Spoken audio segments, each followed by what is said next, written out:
when it comes down to it, when I actually have to act, I don't know how to do it. I'm afraid, literally, I'm scared. I'm afraid of failing. I'm afraid of throwing myself into the unknown and not knowing if that's the right path. If that's the right way to do it, I'm afraid that, like what happened in the past, I failed, and even now I'm still trying to recover from it. Has something like this ever happened to any of you? Well, then you can completely relate. I honestly don't truly know what to do because, quite frankly, I've personally been there. I've been in precisely the same challenging position, and I genuinely didn't know how to effectively do it, how to consistently stay afloat. The most common and frequently asked question is, what could a young child realistically do with their fear? Because the fears a child experiences might seem simple to us, right? But at the time, they were everything. I don't know if you can remember any of those difficult moments, any of those times as a child when you felt a lot of pain, fear. And today this is reflected. This is reflected because everything reflected in adulthood is what you experience as a child, right? I don't know if you've heard what I just told you. Yes, in psychology, well, we always go back to that. We go back to the problem from childhood. And this brings to mind the story of a young man who had grown up with everything at home, absolutely everything. He had the best toys, the best school, the best clothes, the best affection. Everything was very safe.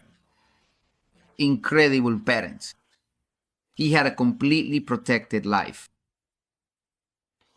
But then, one day, while he was playing, he unfortunately fell into a deep cellar, completely full of rubble, where it was absolutely impossible for him to get out on his own. And there, in that cellar, in that abandoned basement, in total darkness, he began to hear a fluttering sound. And that fluttering was maybe an animal which he couldn't control. It was a noise that deafened him, right? In the end, he realized there were crows in that place. Crows that surrounded him, and fear completely immobilized him, paralyzed him. And it wasn't because of the crows, but because he discovered that his life and that life itself was much more than just what he had lived. Basically, he was living in a chest, in a golden chest, protected, where he didn't really know what was happening. From that moment on, his whole life changed. He started to feel afraid in dark places. He started to feel fear where he had always felt safe, to doubt his own steps, to question everything happening around him, to question his stable world. That boy grew up obsessed with controlling everything in his life because of that same fear. Does this story I just told you seem like a reflection of something that perhaps some of us have experienced? Because maybe since we were children, we have been conditioned or received or developed a fear, and from that moment on, our lives changed. We started to feel fear in everything we did. And today it shows up as insecurities, maybe when we speak, or maybe when we want to start a business and sell something, or maybe when we want to find a partner, or maybe when we want to communicate with our children, or even in just a friendship. It becomes too complicated, too difficult. And even though you've tried to build a shell so that no one can see what's underneath, and even though you've become disciplined, persistent, and have fought every day, that shell just gets heavier and heavier. Because every day you have to sell yourself a bigger lie just to try to cope with that internal conflict, that unfair conflict you never wanted to face, right? If this story is reflecting something from your own life, believe me, each one of us has a part of it, right? We've always looked for support. We've looked for a way to keep moving forward. But sometimes these conversations are the ones that stay with you, like you're carrying a burden attached to you. And no matter how much you try to move forward, and no matter how much you try to cope with each problem, each situation, the burden is very, very heavy. And I'm not just talking about financial burdens, but also family, social, and relationship burdens. I'm talking about that significant thing you've been diligently hiding for so long, desperately trying to forget, but it persistently remains there, an ever present burden. And you know that's precisely the reason why it's so incredibly hard to achieve it today.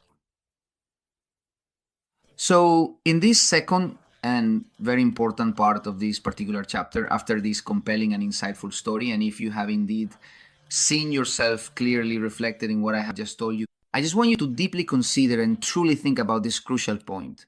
Fear does not always show up as an obvious, overwhelming, or terrifying terror. It often comes disguised as responsibility. It's always sneaking into your schedule, your conversations, your excuses, and it tells you to wait a little longer. First, make sure if it tells you it's not the right time yet, you're not ready, you don't have the information, you don't have the knowledge, you don't have the money. And in this way, justified and responsible, you build a cell that you decorate with procrastinated goals. What a message, folks. What a message. I'm trying to paint a picture of that cell we lived in, passed through, and talked about in chapter 2. And in this chapter 3, that cell has become your executioner. But it's an executioner that makes you suffer, that doesn't even tell you to just die already. No, it tells you to agonize as much as you can, and it's called procrastination. The modern environment doesn't need change to hold you back. We are the ones who have conditioned ourselves to it. A screen, a routine, a partner, social validation, a logic to keep you where you are, and anyone who tries to break free from it is judged, labeled, pointed at, when in reality, what you should do is something completely different. And you think you're choosing, you think you're in control, but what's really happening is that you're avoiding the situation. That is precisely what I am referring to in this particular message, because sometimes we tend to become quite obsessed with control. We train ourselves to be strong, but what is truly happening is that we are gradually losing sight of the fundamental logic of things. The message is more about how to get out of that trap. The trap you thought you chose, the trap you thought you controlled, it's not the right time. I don't want to bother anyone. I'm not like that. Unconscious pacts that were born out of fear.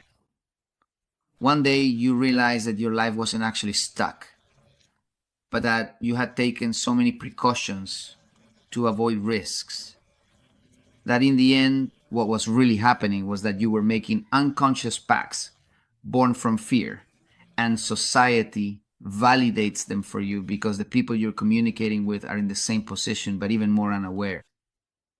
Now, with this revelation from this chapter, you're starting to think, yeah, what Juan is saying makes sense.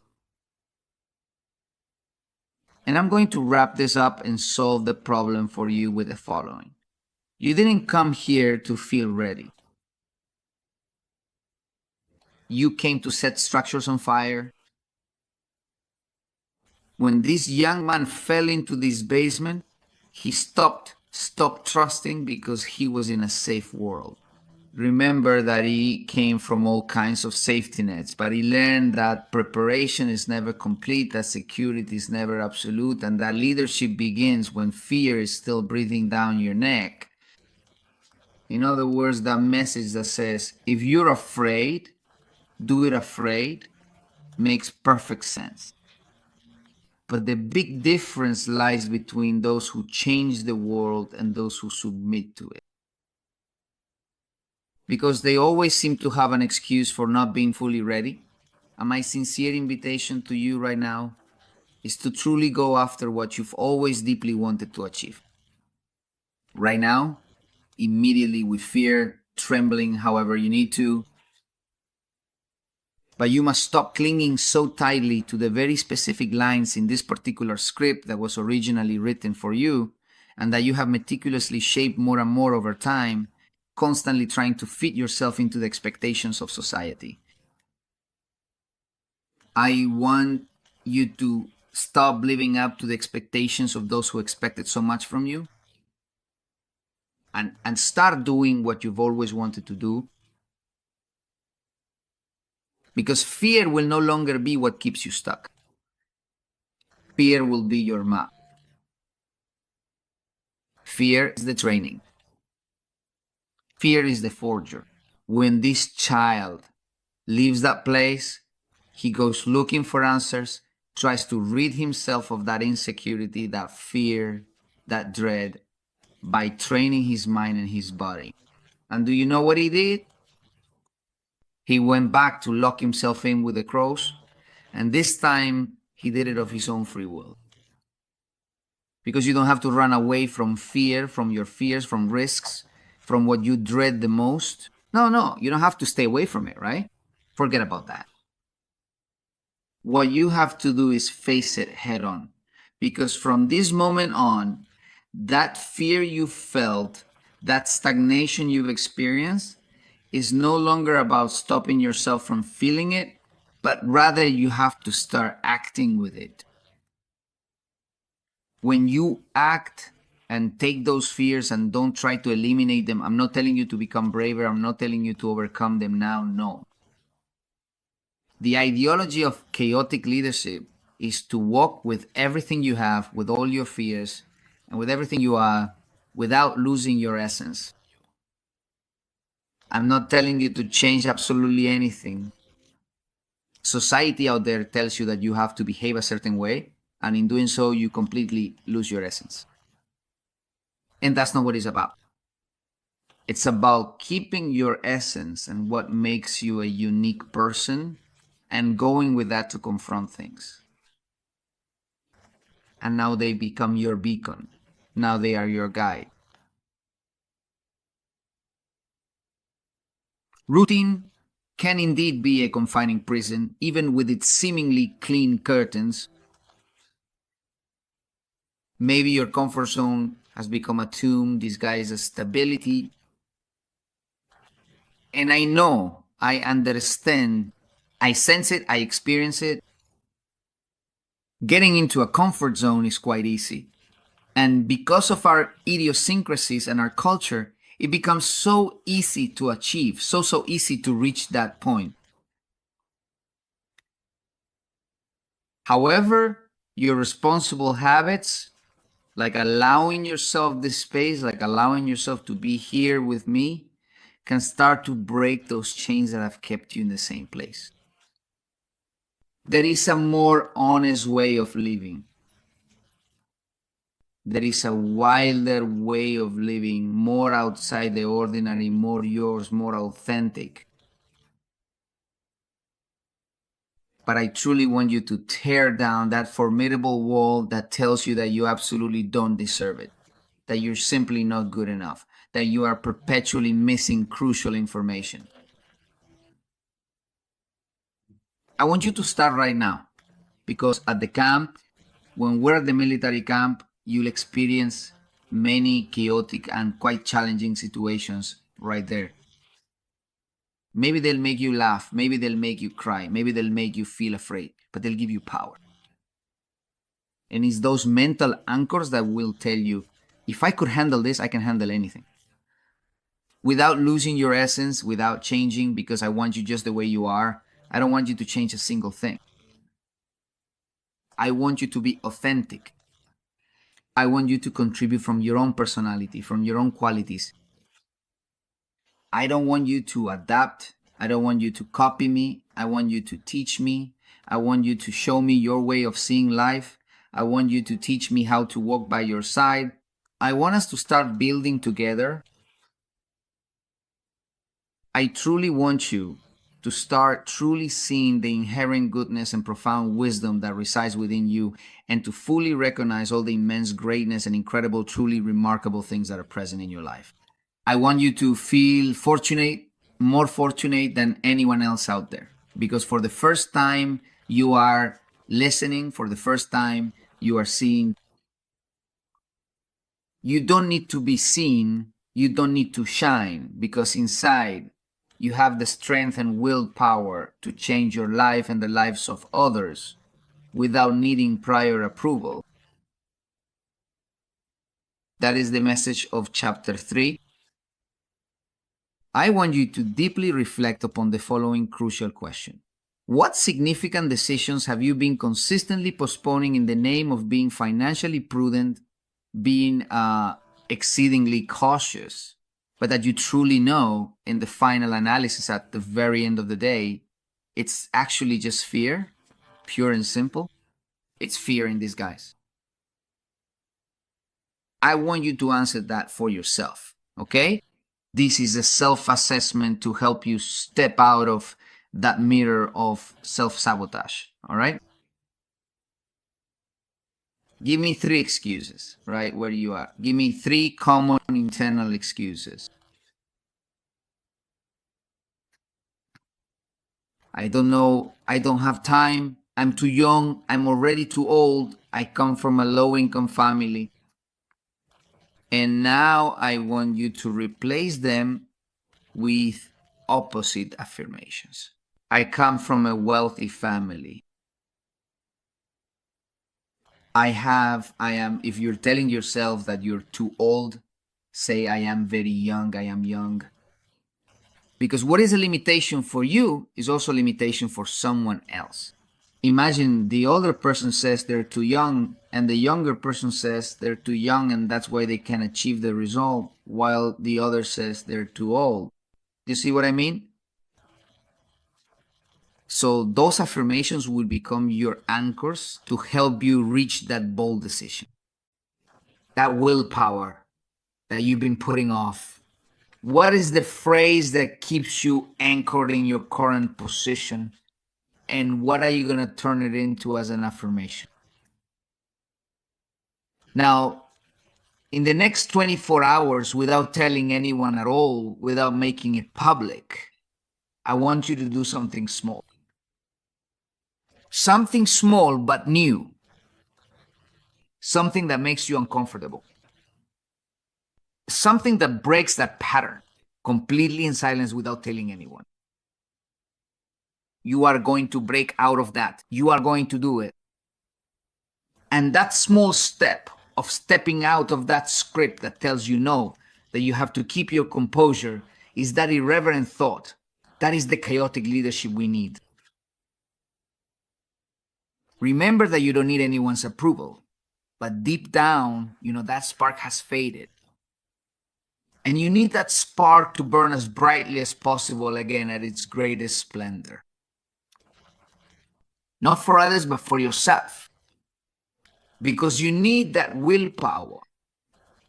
You need that relentless life telling you every day that you can achieve it, that you can do it. I don't know if I'm making myself clear with what I'm telling you right now. And if I am, I want you to write to me there, please.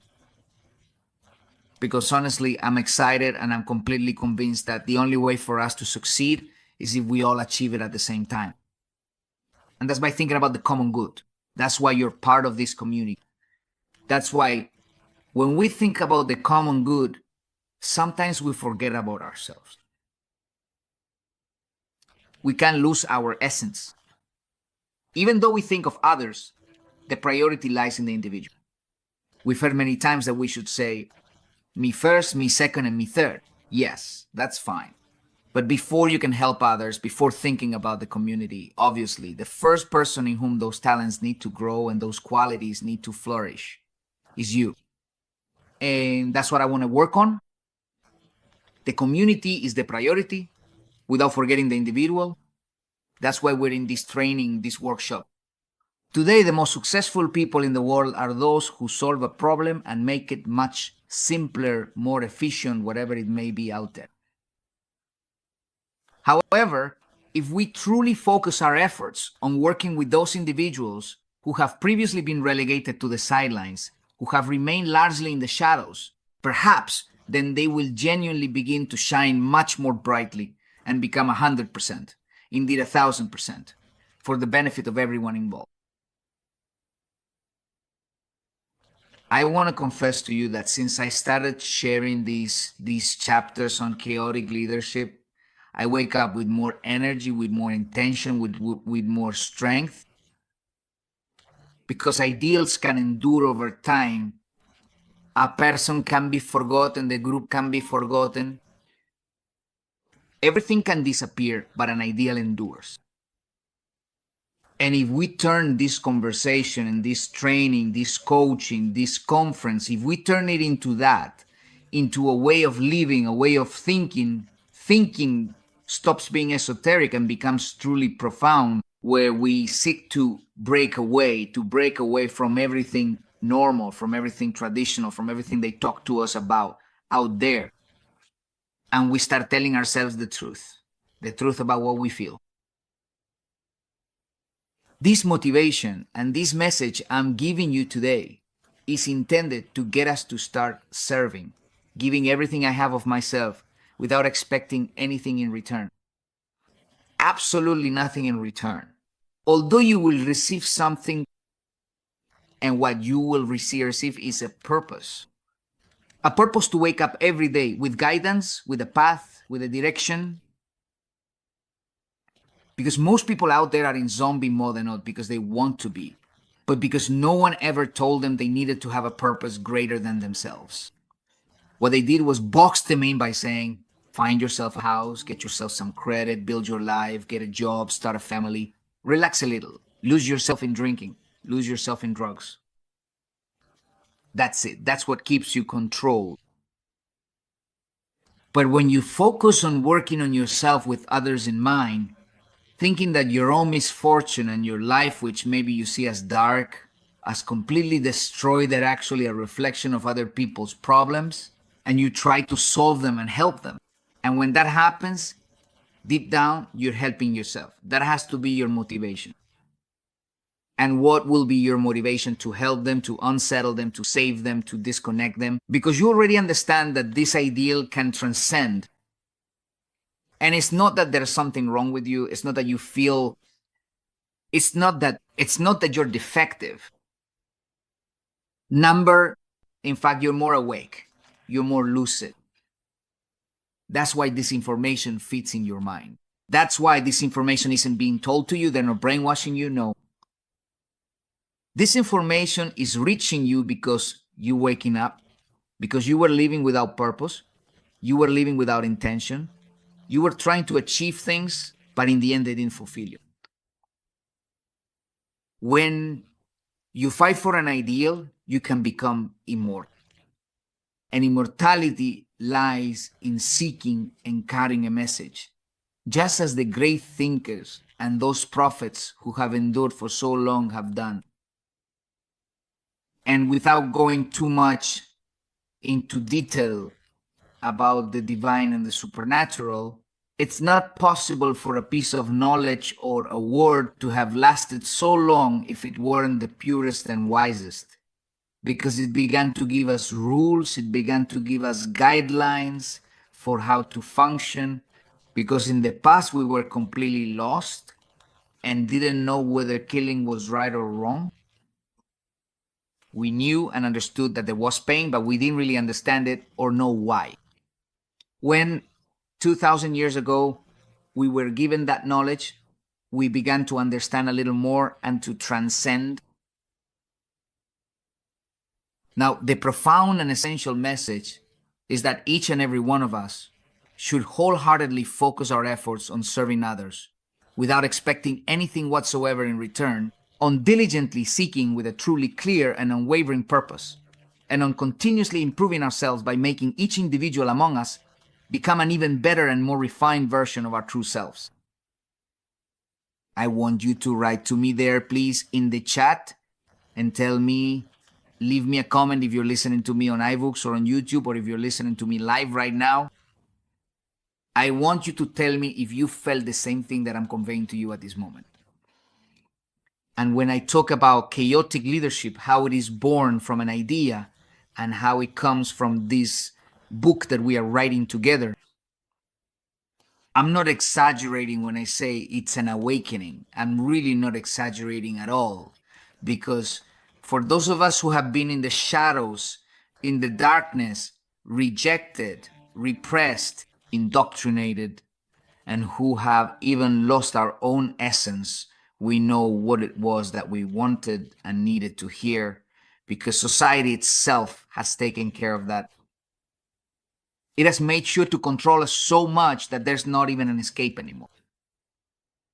Now it's up to us to remove our mental shackles, to fill ourselves with strength and reason, to create inspiration, to seek that purpose, to rediscover ourselves. And when this happens, we will feel free. We will feel without fear. We won't be afraid of what will happen, of the future. Because the past has kept you in the position you're in, because one of the ways to control you, one of the ways is to control you is through pain. And you've tried to avoid that pain you felt in the past once again. And that's why when you're about to fight for the future and when you have an opportunity, you don't make the most of it because you're afraid of failing again. Today, I'm going to take away that fear from you. Above business, above what people will say, above the person, there is the idea. And you will never be alone again, because you will have people around you who share the same ideal, the same mindset, the same movement. And we will never be separated. Everything has a beginning, everything has an end. What endures is the ideal. Do you want me to prove it to you? 2,000 years ago, a divine being became human. He left, but the ideal continued and will endure forever. If we repeat the same exercise, that's it. There, it to show you. If your fear was failing, it's most likely to happen. But for you, it will bring peace of mind. It will be part of the process, because everything around you and everything that has happened has brought you to this point. And at the time when it happened, you thought it was the worst thing that was happening to you. But that's not the case. It was actually the best thing, because otherwise we probably wouldn't be here talking. You wouldn't be receiving this information. At that moment, you wanted to escape. You wanted it to be resolved. But it's that very moment that has brought you here. Do you realize that everything is part of the plan? Every word I've spoken over all these years, everything I've said has brought me to this point. And I wouldn't have the wisdom and clarity I have now if I hadn't gone through and weighed all the things I've experienced. To the point that I'm creating one of the best books, one of the greatest masterpieces I've been able to create up to this moment. And I'll conclude with this important point. I deeply believe that one of the greatest and most significant virtues we've been able to truly develop and cultivate, Isha's, been to carefully form and foster effective leaders. To truly develop individuals, people who at some key point in their lives had perhaps said to themselves, I could indeed do that. But sadly, it had only remained just an intention, a brief thought. So when I first started this thorough training process, obviously I began by carefully training myself first. I started boldly facing the strong fire. I started bravely facing the delicate glass, the keen arrows, the solid boards, and the challenging heights. And I started to say, now I want to take people to experience this themselves. And that's when I said, wow, if I was able to do this, immediately a mental anchor was set. And I thought, I can replicate this, I can teach it to others. If it were possible to create such a scenario, to create an opportunity, and I started to imagine it, but as always, right? But what if it does work? What if it doesn't? Today, I haven't just done one or two. I've done a lot of personal development trainings. And those trainings have also shaped me. They've made me a teacher. Where, for the first time, a person starts to get to know themselves. I want us to experience this training together. I want you to go to the camp and be reborn. A man and a woman will enter there. But that person will die and a superhero will be born. A superheroine will be born. Literally, you will die there.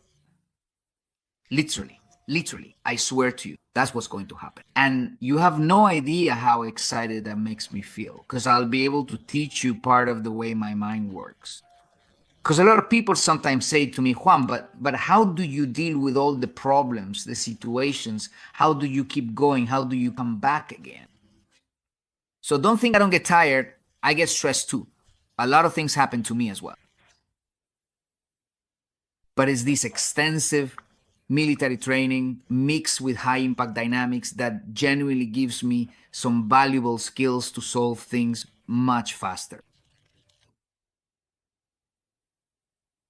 Now, I'm still just one person, but if there are several of us who are truly on the very same wavelength and thinking in precisely the same way, and we genuinely stick together as a cohesive unit, we can absolutely achieve anything. Anything you truly set your mind to, anything you deeply desire and aspire to, can be realized. Fear is not a flaw of the soul, it's its most honest call. Listening to it without submitting is the foundational act of true courage. Feeling fear is not a mistake. Feeling fear for the first time is listening to yourself and turning it into courage, turning it into strength, gaining the advantage, because what many fear, those with great courage will give. They will respond with great courage. That is the message I want to give you today in this training, in this chapter 3, chaotic leadership. Tell me if you liked it, if it caught your attention, if you resonated with it. Leave me a comment, say something there, please. If anything I've said has stuck with you, please, now is the time to share it so I know if I'm doing my job well. Please, now is the time to say it. Now is the time to talk about it. No, to you, completely to you, thank you for listening to me, for being part of this space, of this chapter we are writing together. Remember that chapters 29 and 30 will be written live and in person at the military camp. If you are not in Bogota, Colombia, or near Bogota, Colombia, about 2 hours away, in a place called La Mesa de Cundinamarcatas, where we'll be, there's an amazing place there where we can push ourselves to the highest level. And from there, we will be sharing with all our strength, with all our heart. Did you enjoy chapter 3? You can't miss chapter 4. Chapter 4, the illusion of control. So, what do you think? The illusion of control, the one we just experienced, fear as the architect of stagnation. Remember, this chapter is included in full in the camp training. You can't miss it. No, it's not possible to do it virtually. It has to be in person. I mean, how could I give you a training session otherwise? How could I confront you digitally? Yes, it's possible, but it doesn't have the same effect. Yes, we'll get to the point where that's possible, where that happens, but for now, the illusion of control is in person. We just witnessed and experienced it, and on the YouTube channel, there's chaotic leadership with purpose. Break the cage of order. Fear as the architect of stagnation, which we're finishing today, and the illusion of control. The illusion of control. All right, everyone, I'm reading your comments. I'm reading them. Let's see, I'm reading them. Here's a comment. Alfonso says, Juan, thank you for such a beautiful reflection. No, thank you all. Thank you for listening to me. Sandra says here, thank you for sharing these messages. Many times we think we're the only ones going through things like this. Let's overcome those fears. Amazing messages, brother, says Paulo. Of course. No, thank you all. Here's a comment. Consuelo, I think it's Consuelo says, fear. I'm very ado, very much an adult and uncertainty. Connie, okay. It says, good morning, greetings from Cibate. Great, super cool. All right, everyone, let's leave it here for today. We'll see you next Monday at 9 in the evening to be live with this episode. Stay tuned, don't miss it. We're continuing this series on Mondays, Wednesdays, and Saturdays. Saturday at 10 in the morning, Monday, Wednesday, and Saturday, okay? Don't miss the upcoming ones. We're talking about the illusion of control, the power of radical decision, and the Comfortsonian elegant symmetry. So, how about those three topics? This week is super packed. Now, my message: bring someone along, even if you have to drag them, invite them to breakfast, invite them to dinner, and say, come on, let's listen to this for a moment. And you connect them and have them listen. They say, but what is this? And you say, just connect. Let's just listen for a moment, 20 minutes. And that's it. That's when the change starts to happen. Here Martin says, Juan, thank you for taking this time to help us realize that sometimes fear fills our emptiness more than our own drive to move forward. Here Jose says, to overcome those fears and frustrations. Ladies and gentlemen, it has been a pleasure for me. Remember, on Monday, bring two to this space. Monday at 9 at night, Wednesday at 9 at night, and Saturday at 10 in the morning with this message. Okay? Let's keep growing. Let's make things happen. Thank you very much. My name is Juan Manuel Jimenez, creator of abundance, prosperity, and wealth for everyone who comes to us. Best wishes, take care, and remember that this is the movement of chaotic leadership with purpose. Take care, all the best. See you soon. Bye-bye.